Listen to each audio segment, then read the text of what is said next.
Kalau kita jaga perasaan Allah, kita nggak pernah ngecewain Allah. Allah nggak bakalan ngecewain kita, nggak mungkin. Jadi kalau kita sering kecewa, ini karena kita sering ngecewain Allah juga. Aku tergantung prasangka hambaku kepadaku. Jadi jangan ngecewain Allah, ya Allah saya tidak akan mengecewakan engkau. Allah nggak akan mungkin ngecewain kita. Mustahil. Manusia aja ada yang kayak gitu, nggak mau ngecewain kita karena kita nggak pernah ngecewain dia. Dia jaga banget tuh nama baik kita atau amanah kita, kepercayaan kita, dia jaga banget. Apalagi Allah. Jaga Allah, Allah jaga kamu. Jaga Allah, Allah menyertaimu kemanapun kamu pergi. Kalau ada manusia pengen menjatuhkan kamu gak akan jatuh kecuali dengan izin Allah. Ada manusia yang pengen mengangkat kamu, kamu tidak akan menjadi terangkat, menjadi lebih mulia kecuali dengan seizin Allah.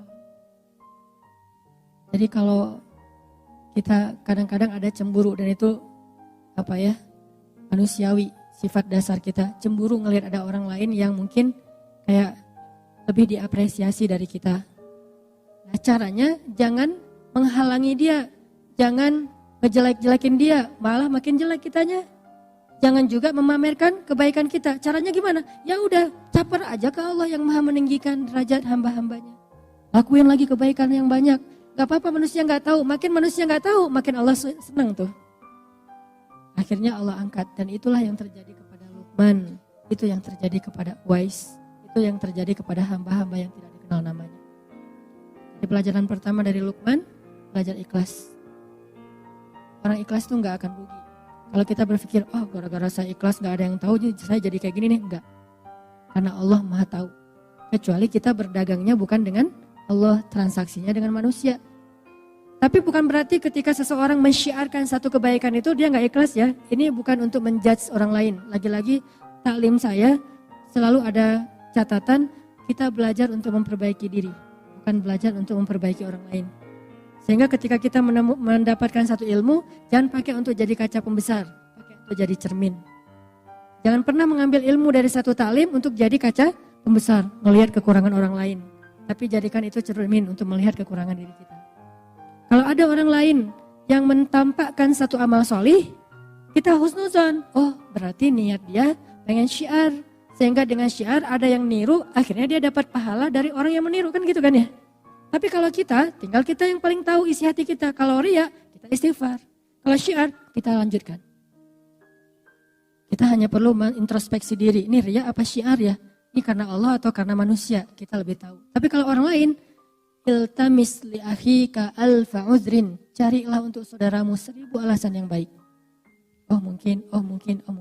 Kayak misalnya terakhir dalam 2 tahun terakhir, walaupun bukan cuma satu orang, ini salah satunya nih, Muzammil mensyiarkan tilawah Al-Quran diposting di Instagram. Tilawah Al-Quran itu santai, bisa tilawah sambil main, sambil ngapain, termasuk lagi sholat gitu ya. Dengan pakaian yang biasa aja, terus anak ITB. Syiar nih, akhirnya alhamdulillah banyak juga anak-anak SMA lagi istirahat di sekolahnya, baca Quran, posting juga. Sampai terakhir ada siapa tuh yang gimbal, ya baca Quran, gimbal, anaknya kayak reggae banget lah, anak reggae tapi tilawahnya keren gitu kan ya. Ini berkembang terus nih trennya. Berarti kalau niat Muzammil dulu adalah syiar, man sanna sunnatan hasanah, siapa yang mencontohkan suatu contoh yang baik, maka dia dapat pahala dari orang yang mencontohinya tanpa mengurangi pahala mereka. Sebaliknya juga, dulu mungkin kita ngelakuin satu keburukan ditiru oleh orang lain. Berarti kita juga mendapatkan dosa dari orang yang meniru tanpa mengurangi dosa mereka. Na'udzubillah min dzalik. Jadi gak menjudge orang lain. Cuman untuk diri kita harus hati-hati. Kadang-kadang awalnya sih syiar, tapi lama-lama syiar plus riya. Kayak mau ngaji pas ngaji di rumah biasa-biasa aja. Pas ngaji di halte dibagus-bagusin. Kenapa? Biar jadi syiar kan. Mudah-mudahan gara-gara saya ngaji di halte keluarin Quran. Padahal nggak pakai Quran juga, pakai HP juga bisa kan. Tapi kalau HP kan nggak ketahuan lagi ngaji. Bisa aja lagi chat gitu. Sengaja dia HP ada sih aplikasi mushaf tapi dia keluarin Quran. Ngaji gitu. Niat awalnya syiar. Biar ditiru sama yang lain. Ternyata orang-orang pada ngelihat ke arah dia, dibagus-bagusin bacaannya. Alhamdulillah nih, pas udah ditiru, rame orang yang kayak gitu. Halte-halte mulai banyak yang ngaji, dia ngomong dalam hatinya. Ini gue yang pertama ngelakuin. Tuh kan? Ini nih, ujiannya di situ. Bukan gara-gara itu kita jadi nggak bersyiar. Itu godaan setan juga tuh. Lo nggak usah beramal soleh daripada ria. Itu setan gitu juga tuh. Lo mending kalau ngaji biasa-biasa aja deh daripada ntar dibilang suaranya bagus. Oh iya ya, ya udah. Bismillahirrahmanirrahim. Alhamdulillahirabbil alamin. Ustaz, kenapa ngajinya gitu? Takut ria. Gak gitu-gitu amat sih. Itu juga jebakan setan. Dah, udah ngajinya biasa-biasa aja. Ada yang ngajinya bagus. Kayak dia doang yang bisa ngaji bagus. Gue sebetulnya bisa, tapi gue mah ikhlas. Ria juga kan ya? Sama aja sebetulnya. Makanya islahul qulub, tazkiyatun nufus, perbaiki hati kita. Mungkin pembahasan tentang Luqman ini akan kita coba bahas dalam beberapa pertemuan ke depan. Malam ini kita coba fokus dulu dari sisi sosok Luqmanul Hakim yang sangat sederhana, yang bahkan bisa dibilang orang yang khafi.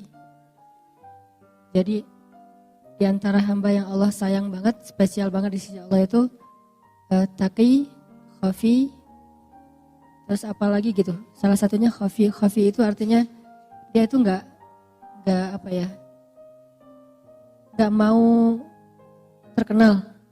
Walaupun terkenal itu bukan sesuatu yang negatif. Karena banyak juga sahabat justru karena ketenarannya maka efek kebaikannya lebih viral. Tapi ada orang yang memang memilih nggak mau terkenal. Kalau sahabat Nabi yang kayak gini siapa? Nanti teman-teman bisa cari cerita tentang dia. Abu Dzar Al-Ghifari. Abu Dzar tuh gitu banget tuh. Gak mau dia sama sekali tuh orangnya tuh nggak mau kalau dipuji atau terlihat agak sedikit menikmati dunia itu nggak mau banget. Padahal menikmati dunia itu nggak dilarang dalam agama. Tapi dia memilih jalannya sendiri yang memang pengen khafi banget, pengen uzlah, pengen menyendiri gitu. Itulah Luqman. Dia nggak menjadi orang yang tampil, tetapi Allah Subhanahu Wa Taala Maha Tahu. Makanya bukan berarti kita nggak boleh tampil sama sekali, enggak. Kadang seorang mukmin harus menampilkan kebaikan agamanya supaya orang-orang menghargai agama Allah. Kayak Utsman bin Affan. Utsman itu kan orangnya menampilkan ya satu yang baik-baik dari agama, kayak penampilan menariknya. Dia pakai jubah yang khas gitu milik Utsman. Gak mungkin ketukar sama yang lain karena gak standar jubahnya. Sendalnya tuh pasti bukan sendal jepit. Pasti sendalnya itu sibetiyah, bukan na'al. Kalau na'al semua sahabat pakai na'al. Tapi kalau yang sibetiyah cuma beberapa orang yang pakai sendal dengan merek sibetiyah. Nah itu salah satunya Utsman. Sehingga kalau Utsman jalan, orang-orang pada ngelihat, wah penampilan Utsman. Terus pas Utsman ketemu Nabi memperlakukan Utsman beda sama sahabat yang lainnya. Ketemu sahabat lain Nabi biasa-biasa aja, bajunya nggak terlalu rapi, nggak apa-apa. Tapi giliran yang datang Utsman, Nabi rapi-rapi langsung, udah rapi baru Utsman boleh masuk. Jadi boleh terkenal, boleh tampil, boleh syiar, tapi kita lagi bukan belajar tentang bab itu. Kita lagi belajar bab, kadang memang ada kondisi yang kita harus menahan diri walaupun nggak diketahui orang. Ada kondisi di mana kita lagi belajar ikhlas, bukan belajar syiar. Syiar itu gampang. Malah kalau kita udah terlatih dengan ikhlas, kita syiar itu lebih keren lagi. Tapi kalau belum terlatih dengan ikhlas, syiar itu bisa jadi jebakan buat diri kita sendiri. Makanya ngomongin syiar itu gampang, semua orang bisa ngelakuin. Tapi ikhlas dalam syiar, ini susah banget nih, luar biasa. Kadang-kadang kan keikhlasan kita itu bukan di awal rusaknya, tapi di tengah atau di akhir. Di awal kita tuh udah ikhlas banget. Di tengah ada masalah sama teman-teman kita, mulai kecewa. Tahu gini saya nggak akan ikut, tahu gini saya nggak akan bantu, tahu gini. Kan mulai terganggu nih keikhlasan kita di tengah. Atau kadang-kadang nggak di tengah, di akhir. Pas udah beres, udah selesai semuanya, udah sukses acaranya, ternyata ada teman-teman yang mungkin qadarullah dengan takdir Allah dia muncul di media. Mungkin dia dipuji-puji sama teman-teman yang lain. Tiba-tiba dia dapat jabatan jadikan sebagai calon ketua organisasi. Nah kita yang habis-habisan gak ada yang menghargai. Di situ mulai jadi godaan buat kita riya. Kalian tahu nggak acara ini siapa di baliknya? Mulai kepancing. Atau ada yang ngecewain kita nih. Kita udah ngelakuin satu kebaikan, ikhlas banget nih awalnya. Saya bantu dia karena Allah di awal. Di tengah gak apa-apa. Ternyata yang kita bantu itu nggak selesai urusannya, kita tambahin bantuannya, nggak apa-apa karena Allah. Di tengah masih ikhlas. Di akhir masih ikhlas. Alhamdulillah dia udah sukses sekarang. Kita ikhlas, nggak mau nyebut-nyebut kepada siapapun. Tapi setelah beberapa tahun, kita suatu saat butuh dia. Pas kita butuh dia nggak mau bantu kita. Padahal dia bisa membantu kita waktu itu. Mulailah keikhlasan kita terganggu. Mulai kepancing nih. Kayaknya dia lupa ya. Siapa dulu yang membantu dia awal-awal ketika baru merantau, ketika dia masih kuliah. Semuanya saya biayai, keluar satu-satu. Semua yang disebutin itu gugur pahalanya di sisi Allah.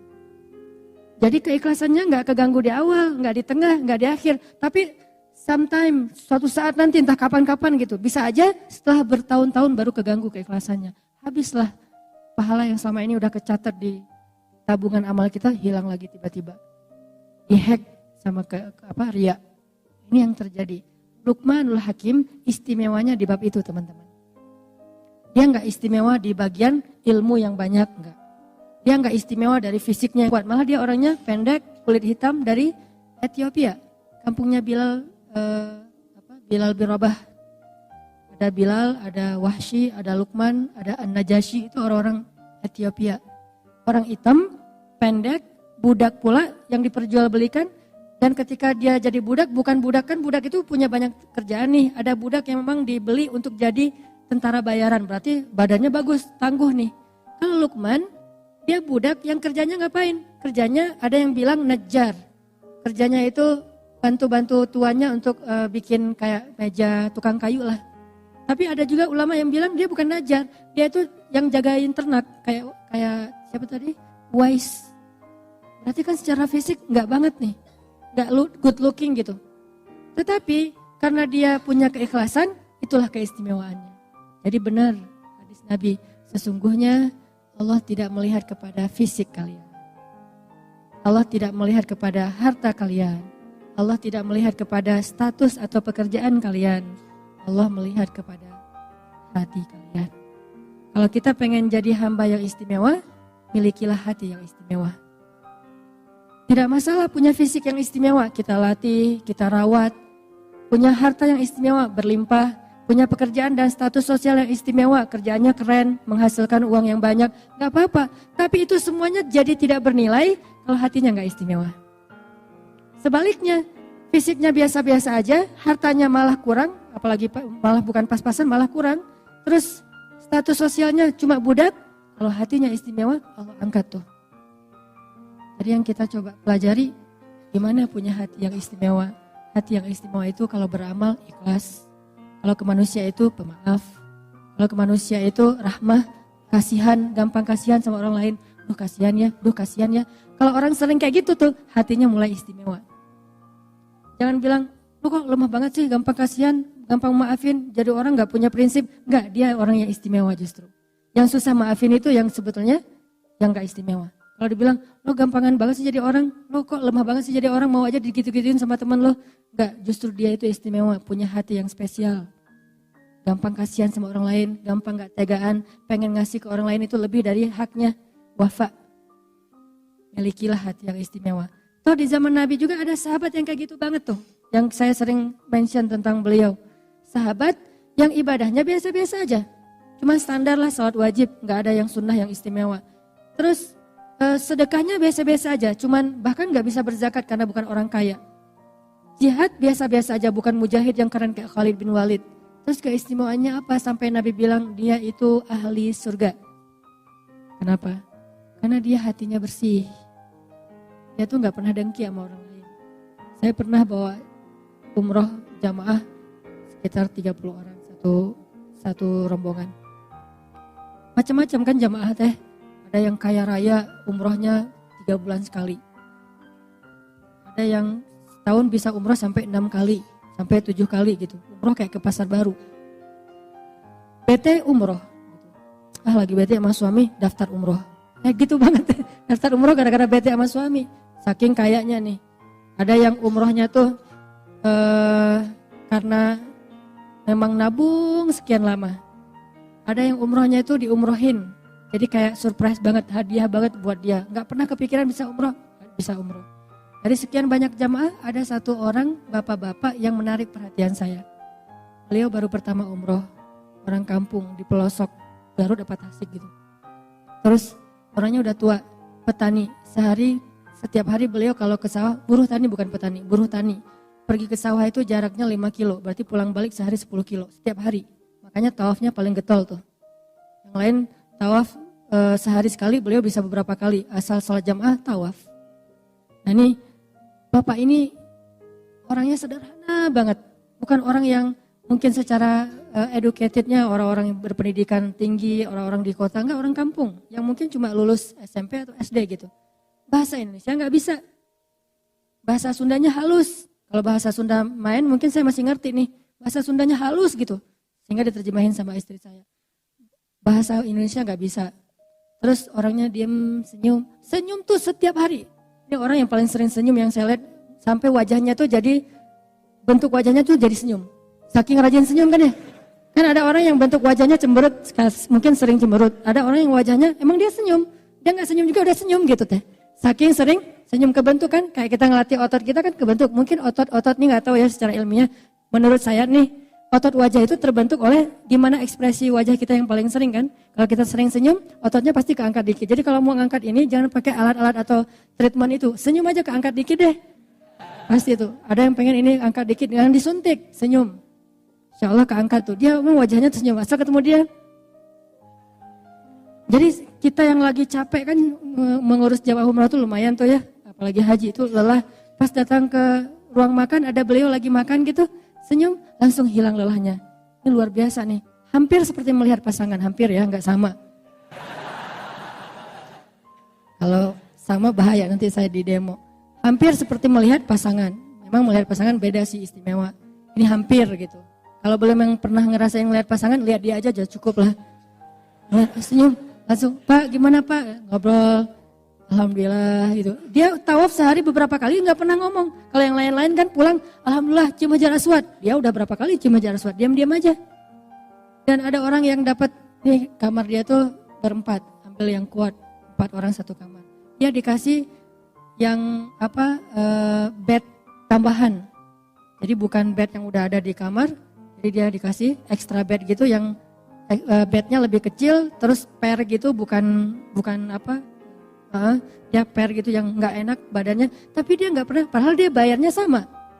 Dia bayar dari tabungan dia sekian lama, bayarnya sama tapi nggak pernah komplain, nggak pernah ngeluh. Ini orang ridho banget, tawadu banget, qanaah banget, dan hatinya bersih. Pas terakhir saya ngelihat dia happy aja terus, umrohnya sendiri, yang lain berpasangan semua kan, kecuali dia sendiri yang sendiri sama beberapa orang. Nggak banyak sih yang sendiri, tapi dia bisa dibilang sering ngeliat orang berduaan sama pasangannya, tawaf berdua, itikaf berdua kan, umroh kalau berdua kan keren banget ya. Tilawah, bahkan di Masjidil Haram itu by the way ya, ada soft khusus untuk pasangan. Gak tahu kan? Promo. Ada soft di Masjidil Haram ya, itu khusus buat couple. Kalau bukan pasangan gak boleh masuk ke area itu. Tanya, pasangan? Ya. Oh iya masuk. Kita bisa sholat di sebelah kita itu istri kita loh. Itu keren banget tuh. Gimana caranya? Emang dibikin soft tuh modelnya sampai di sebelah memang istri. Jadi kita sholat.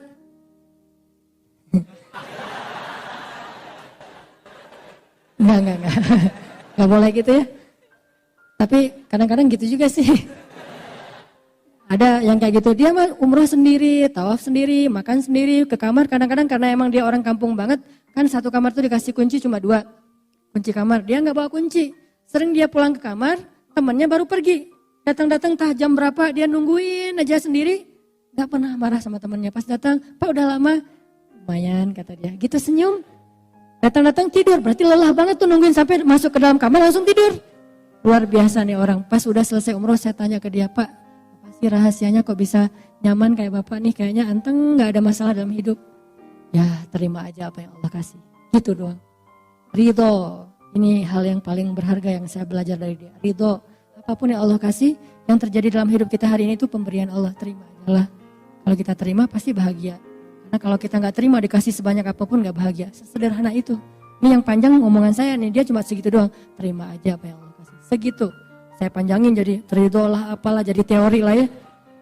Saya yang menteorikan itu gak bisa kayak gitu. Beliau sederhana tapi bisa. Nah, Ada orang yang istimewanya bukan fisik, bukan harta, bukan status sosial, istimewanya hati. Itulah Luqmanul Hakim.